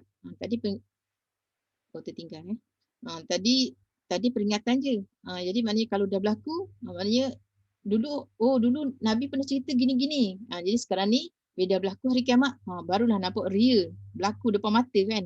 Secara dekat muramlah muka orang-orang kafir itu serta dikatakan kepada mereka, inilah dia yang dahulu kamu kerap kali minta disegerakan kedatangannya. Tanyalah wahai Muhammad kepada mereka. Allahu Akbar. Bagaimana fikiran kamu jika Allah binasakan daku dan orang-orang yang bersama-sama dengan aku sebagaimana yang kamu harapkan, atau ia memberi rahmat kepada kami sehingga kami dapat mengalahkan kamu, maka siapakah yang dapat melindungi orang-orang kafir daripada azab siksa yang tidak terperi sakitnya. Ni ayat ni. Qul huwar rahmanu amanna bihi alaihi tawakkalna. Ini penjelasan yang lepas, penjelasan tadi tu. Ni Qul huwar rahmanu amanna bihi alaihi tawakkalna fasata'lamuna man huwa fi dhalalin mubin. Kemudian Qul ara'aitum in asbhama'ukum ghauran faman ya'tikum bima'in ma'in. Okey, ni ayat last lah. Jadi kat sini tegaslah, tegaskan wahai Muhammad kepada mereka, Allah yakni dialah yang Maha Pemurah dan kami yang kami beriman kepadanya dan yang kepadanya lah kami berserah diri. Oleh itu kamu akan mengetahui kelak siapakah yang akan berada dalam kesesatan yang nyata, kan? Sebab mereka tuduh Nabi Muhammad SAW dan para sahabat tu telah sesat, kan? Jadi kat sini Allah menempelak baliklah mereka, kan? Maknanya yang sesat tu siapa? Jadi oleh itu dikata kamu akan mengetahui kelak siapakah yang berada dalam kesesatan yang nyata. Katakanlah lagi, bagaimana fikiran kamu sekiranya air kamu hilang lenyap di telan bumi, maka siapakah yakni selain daripada Allah yang akan dapat mendatangkan kepada kamu air yang sentiasa terpancar mengalir. Okey. Jadi kat sini sekarang dia kata tibalah giliran apa yang akan berlaku kepada orang-orang kafir, yakni Allah Subhanahu Wa Taala menceritakan dengan jelas dan terang dengan gambaran hidup bila kiamat itu berlaku dan apabila si kafir melihat azab yang telah dijanjikan oleh baginda Nabi sallallahu alaihi wasallam. Apa yang dikatakan oleh baginda rupa-rupanya adalah benar, dan pada ketika itu bila azab telah terpampang di hadapan mata mereka dan mereka melihat dengan jelas, maka muka mereka mula berubah, takut, suram, muram, okey, dan ditambah lagi dengan sergahan oleh malaikat. Inilah yang dahulu kamu minta segerakan. Sekarang ini tibalah di hadapan kamu. Apakah kamu akan mempercayainya sekarang ataupun tidak, kan? Pada ketika itu tidak ada lagi tempat untuk lari. Okey. Maka pada hari ini dikata hari semasa ayat ini turun dan Nabi SAW sedang bertarung hujah dengan orang kafir. Wahai si kafir, apa pandangan kamu jika sekiranya Allah Subhanahu Wa Taala mematikan aku, yakni Muhammad SAW dan seluruh sahabatku sebagaimana yang kamu semua ingin dan doakan. Jika ianya berlaku, maka adakah kamu fikir kamu akan dapat menyelamatkan diri daripada azab Allah? Ianya sama sahaja. Kalau kami mati sebagaimana yang kamu inginkan, kami akan terus diberikan kehidupan oleh Allah SWT. Tapi kamu tetap juga tidak akan selamat. Selamat atau tidak kamu dari azab Allah SWT bukan kerana kami terus hidup atau mati. Okey, maknanya nak kata tak beri efek apa-apalah. Maknanya kalau mereka nak Muhammad mati, kan? Yang sebelum ni, kan, kalau kita tengok sirah, kan, mereka maknanya sampai sanggup bertukar anak, kan, bagi anak saudara. Dia bagi anak saudara dia ke Abu Talib, nak suruh Abu Talib jaga, lepas tu nak tukar dengan Nabi Muhammad, kan. Maknanya dia nak Muhammad. Dia kata mari Muhammad kat kami, kamu ambil anak ni, kan. Cerdik, kan. Tak suruh orang beli anak dia. Lepas tu Muhammad dia nak bunuh, kan. Jadi kat sini nak kata Nabi SAW cakap, kan, maknanya Allah ajar, kan. Allah ajar suruh Nabi SAW cakap kat mereka, kat orang kafir, kalau aku mati, sahabat aku mati sebagaimana kamu nak, kan, adakah maknanya benda tu boleh menyelamatkan kamu daripada azab Allah? Tak, kan. Maknanya aku selamat ke aku tak selamat ke, maknanya kamu tetap akan menerima azab daripada Allah SWT. Tak boleh, maknanya tak boleh menyelamatkan kamu daripada azab Allah SWT. Okey. Jadi mati dan binasanya kami yang membawa Islam tidak akan menjejaskan apa-apa kepada masa depan kamu. Maknanya tak beri efek lah. Jika kamu baik, kamu akan selamat. Jika tidak, maka kamu tidak akan selamat daripada azab Allah SWT. Kami yang membawa Islam tidak akan terkesan apa-apa. Kami hanya melaksanakan apa yang disuruhkan oleh Allah. Kami selamat atau tidak selamat di dunia ini, itu semua adalah tidak penting dan tidak membekas kepada selamatnya kamu dari azab Allah. Maknanya kami mati ke, kami hidup ke, dia tak akan memberi kesan kepada kamu yang kamu ni akan selamat. Maknanya tak akan memberi bukanlah syarat untuk kamu selamat daripada azab Allah SWT. kamu tetap tidak akan selamat daripada azab Allah SWT jika sekiranya kamu menolak Islam yang kami bawa. Okey. Jadi sekali lagi Allah SWT meminta daripada Nabi SAW untuk menegaskan bahawa orang-orang yang menolak Islam itu kami akan tetap beriman kepada Allah, kami akan tetap menyerah diri kepada Allah kerana kami tahu Dia adalah yang Maha Pemurah. Walaupun Dia tidak memberi kemenangan kepada kami sekarang, tetapi kami yakin Dia mengasihani kami. Nanti akhirnya, kalaupun tidak di dunia, kami pasti yakin bahawa kebenaran akan terserlah. Maknanya walaupun bukan dengan tangan kami, kan? Maknanya Islam tu menang, Islam tu berkembang, berkuasa, mungkin bukan sebab tangan kami, mungkin sebab orang selepas tu, kan? Tapi nak kata sama ada, maknanya pasti menang lah, sama ada di dunia ini ataupun di akhirat. Kamu semua akan mengetahui akhirnya bahawa siapakah yang benar dan siapakah yang sesat. Okay? Akhirnya, ingin kami nyatakan kepada orang-orang yang tidak beriman itu, air yang kamu minum dan air yang kamu gunakan yang dianggap sangat penting bagi kehidupan kamu semua, dari manakah datangnya? Dari manakah air itu datang? Siapa yang mendatangkan air itu? Siapakah yang menurunkan hujan dari langit? Siapakah yang mengalirkan air dari bumi? Siapakah yang melakukan semua itu? Bukankah Allah? Jika sekiranya Allah Subhanahu Wa Taala tidak memberikan air kepada kamu, siapakah yang akan mampu untuk memberikannya? Okey, rasanya cukup kot. Wallahu a'lam bishawab. Okey, itu dia beberapa pertanyaan yang dilontarkan kepada kita, kalau ikutkan kepada orang kafir kan, tapi kepada kita lah juga kan. Mana semua tak ada rupa dah. Semua tutup muka dah. Okey, sekarang ni buka muka. Okey, jadi semua pertanyaan-pertanyaan yang Allah lontarkan kepada kita tu sebenarnya, walaupun kita kata pertanyaan tu Allah tanya orang kafir, sebab nak trigger orang kafir kan, tapi maknanya untuk kita sendiri pun kita boleh kan, untuk kita boleh kita boleh berfikirlah kan, maknanya tak ada orang pun, kalau Allah nak bagi kat kita, kalau Allah kata itu rezeki kita, tidak ada siapa pun yang mampu untuk menghalang dan tiada siapa pun untuk mampu untuk sekat benda tu supaya sampai kepada kita, supaya tak sampai, sekat supaya tak sampai kepada kita. Tapi kalau Allah kata benda tu akan sampai, dia akan sampai kan. Okey. Wallahu a'lam bishawab. Itulah satu surah yang sangat hebatlah kan. Yang sepatutnya menjadi bacaan harian kita sebelum tidur. Okey, wallahu a'lam bishawab. Serah balik kepada pengerusi. Barakallahu fiik kepada Ustazah Su atas itu kau orang. Tadi orang lain, sekarang orang lain pula. Tak apa, dua-dua daripada utara. Atas pencerahan dan juga sharing yang sangat bermanfaat lah petang ni. Kalau saya sendiri, bila Ustazah Su share pasal surah Al-Mulk tu, dia bukanlah sekadar satu surah yang kita boleh amalkan sebelum kita tidur tu kan.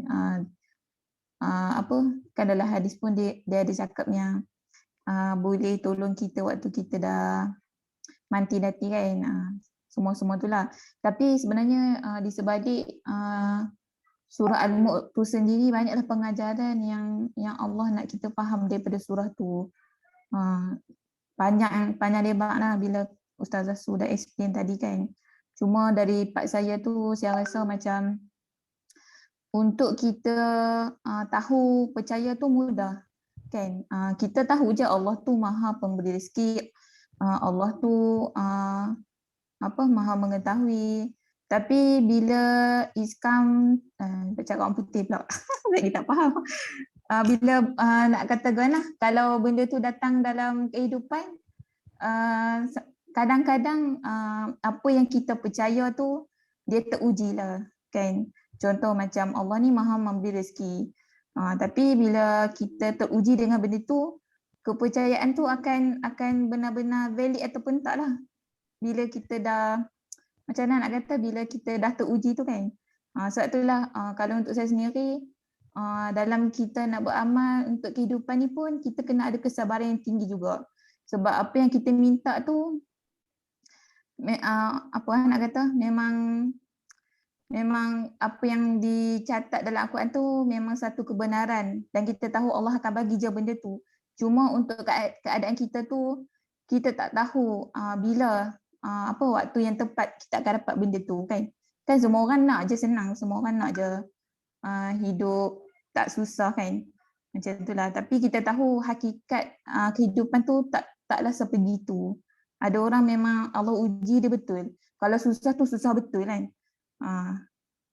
Sampai apa nak katanya, ada yang tak ada rumah kan, kena duduk dekat tepi jalan. Macam itulah kehidupan manusia ni. Tapi itulah nak katanya semua orang ni hanya mampu untuk apa? Selain pada berusaha ni, dia hanya kena berharap yang sangat-sangat tu pada Allah kan. Sebab akhirnya Allah yang akan memberi kelapangan tu dekat hati.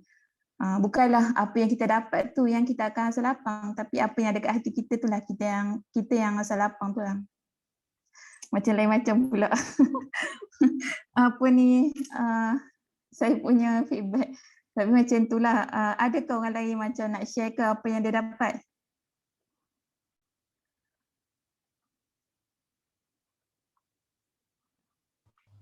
Bonda-bonda.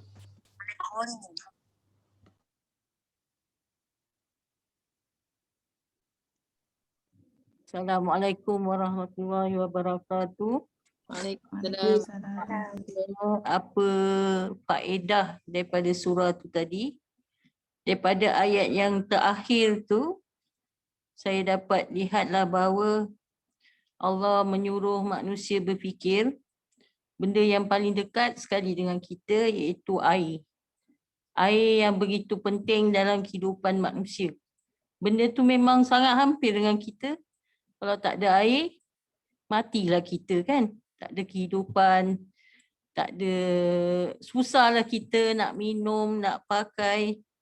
Seolah-olah Allah ni suruh kita berfikir benda yang paling kecil sekali. Tapi besar kat kita, benda yang kecil, air, tapi besar kat manusia supaya manusia ingat tentang kekuasaan Allah. Tu je.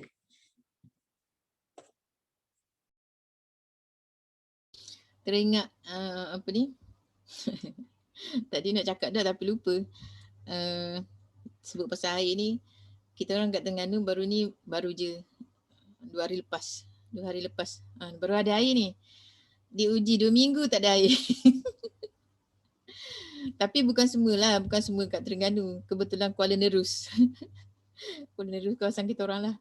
Paip pecah kan, main paip tu pecah di sungai kat mana dah sungai, dalam sungai lah, maknanya dia punya tu dalam sungai. Lepas tu tanah tu mendap kan, berapa meter tanah mendap, lepas tu mungkin dia orang tak perasan kot jadi paip tu pecah. Jadi bila pecah tu perasan tu bila tengok air dalam tangki. Kan bila orang cek tangki tu, air tangki utama tu pelik kan, tak bertambah, masih makin merosot. Lepas tu bila dia orang cek, rupanya ada kebocoran, patah ke macam mana, tapi mana ada kebocoran lah, maknanya dalam sungai tu. Dah lah sungai keruh kan. Kata keruh berapa meter, lupa berapa meter kan, tapi maknanya susah lah bila keruh. Lepas tu dia orang nak tu kan, mana kan paip tu besar kan, tapi makan masa lah. Tapi nak kata kesusahan yang itulah, nak kata 2 minggu. Bayangkanlah maknanya dengan PKP-nya, dengan diuji airnya. Tapi ada orang yang ada air kan, maknanya orang yang ada telaga, orang yang ada yang pakai boring semua tu ada air. Tapi maknanya orang yang perumahan semua kan, ada orang pakai paip jalan kan. Jadi maknanya terasa dah. Kita ni tak terasa sangat sebab ada telaga. Tapi maknanya terasa orang yang menyewa, dia terasa lah bila tak ada air tu kan. Jadi itulah maknanya tu kata baru kecil lah kan, ujian yang kecil kan. Kita dah rasa susah, dah rasa macam mengeluhnya luar biasa kan. mengeluh tak ada air tu luar biasa. Padahal ada lagi sumber air lain. Cuma tak senang lah nak dapat tu, kena mengangkut kan, isi bekas bawa balik kan. Tapi still ada kereta, still ada motor semua kan, boleh angkut lagi. Tapi itulah nak kata, maknanya bila diuji dengan kepayahan ni, kita dah susah dah. Belum lagi nak kata Allah keringkan langsung, masih lagi ada air tu, masih ada air ni, ada backup lah kan. Tapi maknanya kalau seandainya tadi kata, kalau seandainya Allah keringkan langsung kan, macam contoh sekarang ni, kalau dekat-dekat negara tu kan dah start kan, negara-negara yang kita kata akhir zaman kan, air sungai dia akan kering kan. Sungai Tigris, sungai apa tu? Liberia dah. Sungai. Lepas tu Mesir pun sekarang ni sebab dia bergantung dengan tu kan. Jadi nak katanya memang terasalah kan. Sepatutnya kita ni, kita yang diuji dengan kemewahan ni, air melimpah ruah. Lepas tu kita ni jadi macam membazir pun banyak kan. Kalau ambil wuduk tu sebesar-besarnya, mandi pun berlama-lama kan, sebab air mudah. Tapi nak kata orang yang diuji dengan susah nak dapat air tu, maknanya terpaksa catu air kan. Itulah maknanya nak kata kurangnya bersyukur kita ni. Betul Ustazah. Maknanya kita manusia ni, kalau secara keseluruhan manusia ni memang ada sifat suka mengeluh. Suka mengeluh. Lepas tu manusia dia macam ni, bila Allah bagi dia satu-satu ujian tu, barulah dia akan terasa appreciate benda yang dia hilang. Contoh sekarang, kita dah dulu nak menziarah orang rasa malas apa semua, even nak pergi jumpa saudara pun malas. Tapi sekarang rasa rindu bila kita duduk dalam keadaan macam ni. Kita dah Allah kurung kita macam ni. Kita dah rasa dah nikmat tu, nikmat yang dulu kita ada tu kita tak pernah appreciate pun. Banyak nikmat yang kita ada, macam contoh air lah. Air dulu orang kata, saya tahu dah keadaan Terengganu itu, kat Terengganu 2 minggu tak ada air tu kan. Memang orang mengeluh lah, tapi bila Allah uji sikit, banyak orang mengeluh, dia mengeluh yang luar biasa tu. Tapi masa dia ada air, dia tak rasa pun nikmat dan terima kasih, bersyukur kepada Allah tu. Tak, dia bagi benda semula jadi, kita rasa ni semula jadi, tak nampak. Tapi bila kita diuji, barulah kita tahu yang betapanya Allah tu dekat dengan kita, betapanya kita kena bersyukur dengan segala-gala nikmat Allah bagi kat kita. Maknanya satu benda lah yang kita belajar kat sini kan, kita tak boleh ada putus connection dengan Allah tu. Kita kena sentiasa ada connection dengan Allah supaya apa pun terjadi dalam hidup kita, kita tahu Allah lah tempat kita bergantung. Kita jangan lupa hak tu je. Kalau kita ingat yang tu, insya-Allah, maknanya ingatkan pada diri sendiri jugalah. Paling best sekali kalau kita selalu rapat dengan Al-Quran tu je lah. Kalau rapat dengan Al-Quran, akan ada hubungan yang rapat dengan Allah tu. So kita takkan jadi orang yang keluh kesah ataupun orang yang suka mengeluh, insya-Allah. Sebab apa je terjadi, kita akan benda pertama kalau lahir dalam otak kita, oh ini ujian. So bila kita ambil dia sebagai ujian, kita akan jadi orang yang tenang. Tapi kalau kita fikir, oh ni masalah besar. Bila kita fikir masalah, dia akan buat kita jadi stres. Macam tu. Okey, terima kasih. Ada lagi ke? Sila.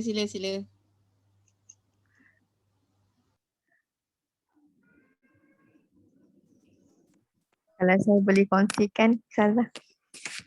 Tadi bercakap pasal air, hari ni ada dapat perkongsian dari seorang seorang yang dari Gaza, saudari Islam nama dia.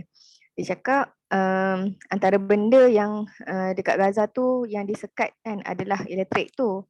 Jadi bila dekat Malaysia, bila dia melihat, dia pergi library ataupun dia tak pernah lah mengalami situasi dicatu elektrik tu kan. Dia buka peti pun boleh appreciate ada lampu. Sebab kalau dekat Gaza bila disekat elektriknya, maka akan selalu macam mana untuk sampaikan kalau bila elektrik tengah ada, dia akan enjoy elektrik tu. Maksudnya dia akan duduk dekat rumah, takkan keluar dari rumah. Sebab apa? Dia istilahnya dia nak menikmati elektrik tu dengan basuh baju dia, boleh nak menggunakan peti ais, nak gosok baju ke. Maksudnya itulah situasinya kan dekat Gaza. Dan bila dia cakap pasal benda tu, bila kita bandingkan dengan Malaysia, kita dapat elektrik tu jarang-jarang lah kita merasakan blackout ke apa kan. Jadi bayangkanlah buka peti pun boleh rasa nikmat sebab ada. Tapi kita bila kita dah selalu sangat atau benda tu sangat ada je dengan kita memang sukarlah nak merasakan yang itu adalah satu nikmat tu. Nikmat ada lampu, nikmat kipas, benda-benda yang benda elektrik tu sendirilah kan. Jadi tak tahulah kan, bila dia cerita tu nampak macam biasa tapi bila daripada orang yang merasainya tu dia lain. Itulah kesusahan tu sebenarnya. Dia melahirkan orang yang hatinya kuat dan dia boleh juga bila cerita ke orang tu lain jadi nak katanya hidup ni kita manusia ni macam mana kena rasalah susah tu kan, kena rasa sebenarnya kebergantungan tu memang betul nak hanya pada Allah sahaja. Saya sukalah kan saya bila walaupun Al-Mulk ni bukanlah benda yang macam baru, tapi bila Allah mulakan dengan tabarak memuji kerajaan, lepas tu Allah tutup dengan ayat Allah cakap pasal benda yang paling asas iaitu air, kita akan rasakan semuanya di bawah penguasaan Allah, semuanya Allah uruskan untuk kita kan. Jadi kalau kita tak rasa yang kerajaan milik Allah ni lebih besar dari segala-galanya, kitalah yang rugi tu lah. Wallahualam.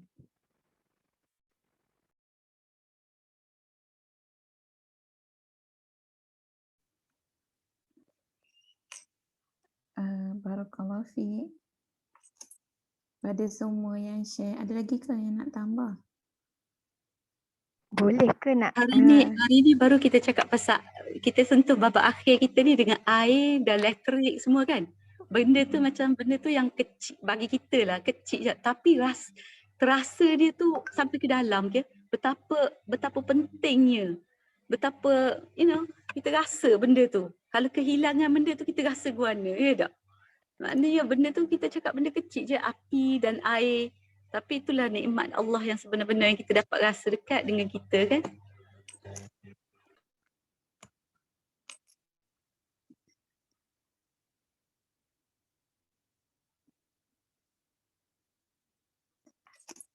Saya tak nampak tadi siapa cakap. Terima kasih kepada yang bercakap. Ni Cik Min. Mak Katrun. Okey. Ada lagi ke nak tambah? Nama-nama yang mungkin Kak Haridah. Saya ada nampak Kak Haridah tadi. Ada Puan Aida pun boleh. Nak share boleh? Silakan. Boleh. Kak Aida. Ialah daripada apa yang kita dapat hari ni, bermula daripada yang tadi kita ni sebagai makhluk yang lemah. Maknanya segala-galanya ni pinjaman. Maknanya kita ni Allah pinjamkan tangan, mata. Maknanya bukan milik kita. Jadi kadang-kadang tu kita sebagai manusia kadang sombong. Contoh, kita tolong orang. Bila kita tolong kata sebab aku tolong kau tak miskin. Tapi sedangkan kita tak tahu anggota kita guna tu Allah yang bagi. Allah bagi pinjam tak. Yelah kerana apa ni rezeki orang tahu, yelah banyak tahu orang selalulah kita dengar dalam rezeki kita ada rezeki orang lain. Kadang kita ni sebab je untuk Allah salurkan rezeki ke orang lain. Kita ni pakai je untuk bantu orang lain. Kalau kita meletakkan satu keadaan tu, disebabkan aku kau macam ni. So macam dekat situ macam tak ada apa yang kita sombong lah, kita tak dapat apa manfaat dekat situ lah. Sebab tu kalau macam ada juga yang saya dengar, kita ni kalau nak buat apa-apa jangan rasa berjasa lah. Bila kita rasa berjasa, kita akan jadi sombong lah dengan apa yang kita buat. Sedangkan apa yang kita ada tu semua Allah bagi pinjam je kejap.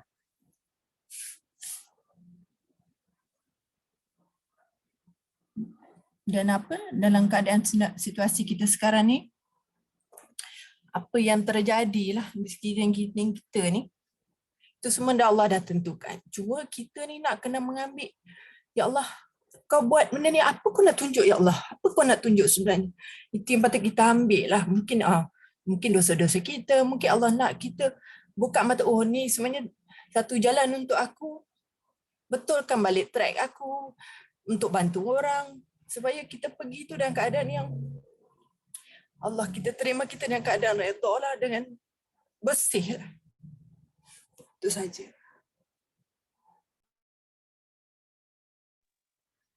Saya teringat bila puan cakap macam tu tadi tu kan, orang beriman ni bila dia sedar tentang hakikat ni, yang semuanya adalah milik Allah, semuanya adalah pinjaman Allah.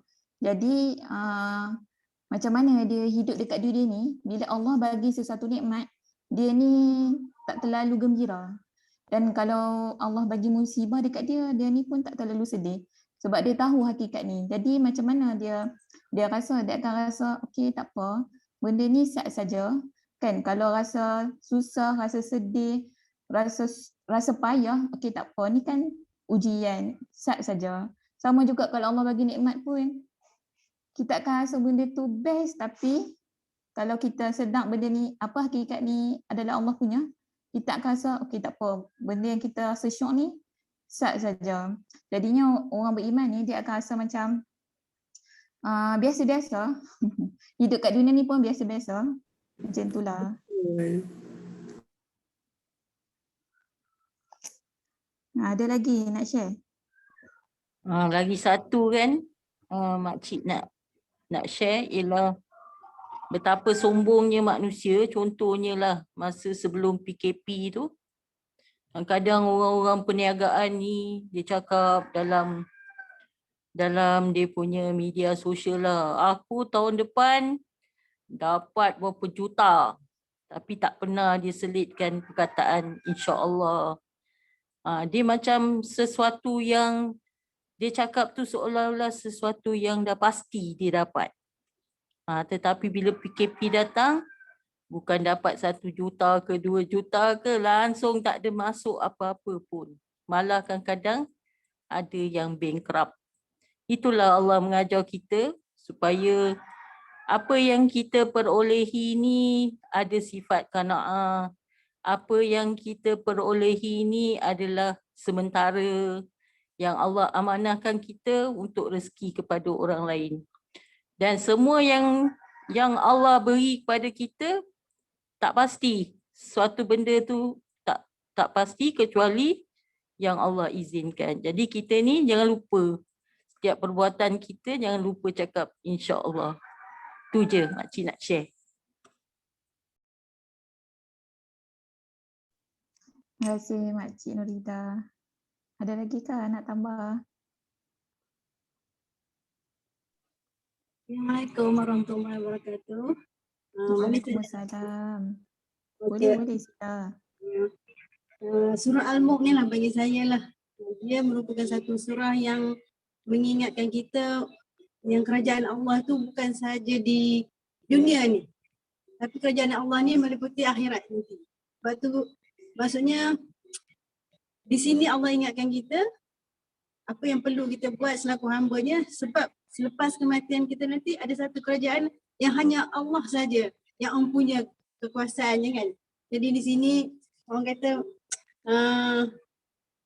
betul-betul memberi satu peringatan kepada kita bahawasanya apa yang Allah tunjukkan di dunia hari ini adalah untuk Allah suruh kita fikir apa semua tu adalah untuk membimbing kita, untuk kita akan hadir di satu kerajaan yang mana pemerintahannya hanya Allah.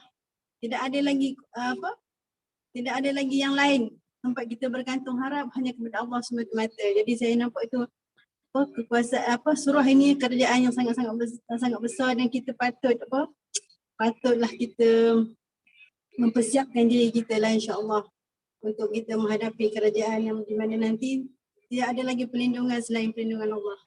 Itu saja perkongsian saya. Assalamualaikum. Waalaikumsalam warahmatullahi.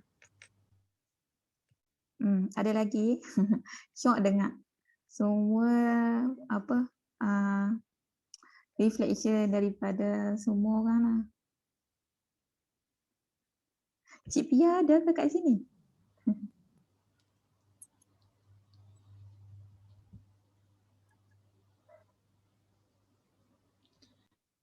Ada. Cik Pia tak mau cakap ke? Wan Adawiyah nak berkongsi? Request.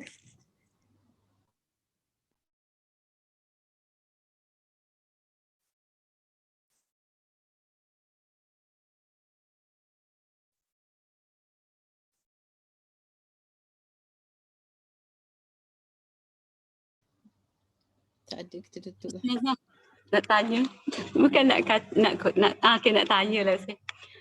Ustazah, ni saya rasa lah kan, sebagai saya tengok macam ni dengan keadaan situasi kita sekarang ni kan. Saya kata orang Malaysia ni orang baik-baik. Orang Malaysia ni orang baik-baik. Kalau orang susah ke apa, kita selalu yang dulu kan, pertolongan ke, bantuan ke, apa-apa. Biasanya kalau kita baca surah-surah dalam Al-Quran kan, cerita pasal kaum Ad, kaum Samud, macam mana bila dia orang lupakan Allah, macam mana bila dia orang dah berpaling pada Allah, macam mana Allah jatuhkan, Allah ingatkan kita banyak kali dalam Quran bagaimana Allah hancurkan kaum-kaum tu. Sebab apa? Sebab dia lawan perintah Allah. Macam kalau saya tengok dalam negara kita ni, bagi saya orang Malaysia ni adalah orang baik-baik. Jiwa dia tu jiwa yang lembut. Lepas tu Allah macam sekarang ni apa yang terjadi kat negara kita ni kira antara yang worst lah, dia kira worst kalau nak tengok dalam keadaan dunia ni sekarang ni, orang yang dalam kategori yang tertinggi lah nak kira COVID dia tu. Macam Allah dia rotan kita yang sikit tu. Dia tak datangkan macam kita tengok kat Palu, kita tengok macam gempa bumi yang teruk. Tapi kat Malaysia benda tu tak wujud. Benda tu Allah macam tengah rotan kita semua, suruh kita wake up. Allah sedang wake upkan kita semua manusia ni. Bangun. Bina remaja-remaja kita balik. Sebab kalau kita tengok baru-baru ni kan, macam sebelum COVID kita tengok remaja-remaja kita tenggelam dalam keadaan-keadaan yang kita dah tak suka tengok. Dengan kerajaan tu tak bercerita lah, tapi maknanya semua benda tu dah lupa diri, tahu tak? Macam saya rasa macam Allah sedang mengingatkan kita orang Malaysia ni. Jadi Allah datangkan sampai semua orang sekarang ni rasa mati tu duduk dekat sebelah dia je. Semua orang rasa macam tu. Macam seolah-olah kejap lagi aku akan mati. Soalan tu kata tanya pada kita sebab orang mati, kejap kita dengar orang sebelah rumah kita mati, kejap lagi kita tengok orang sana mati.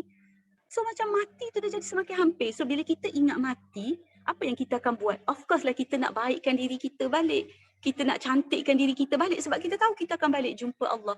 So sebenarnya Allah sedang mengingatkan kita semua sebab Allah sayang sangat orang Malaysia. Tu bagi pendapat saya lah. Wallahu a'lam.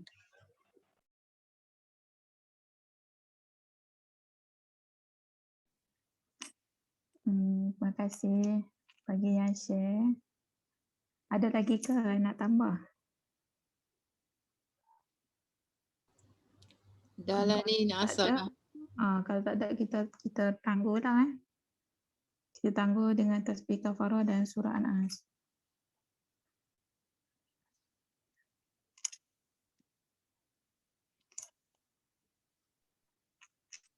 Okay, jumpa lagi minggu depan kah? Ustazah ada kan minggu depan? Siapa nak buka kamera, bolehlah buka sekejap, kita ambil gambar sambil-sambil. Okay, kenangan. 1, 2.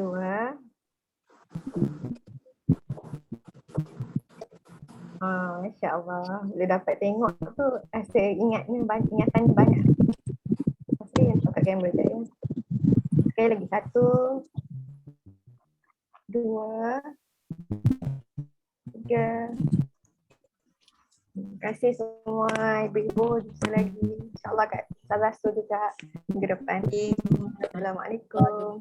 Terima kasih sahabat semua. Assalamualaikum. Terima kasih Ustazah. Terima kasih semua. Assalamualaikum. Terima kasih Ustazah. Terima kasih semua. Assalamualaikum. Salam.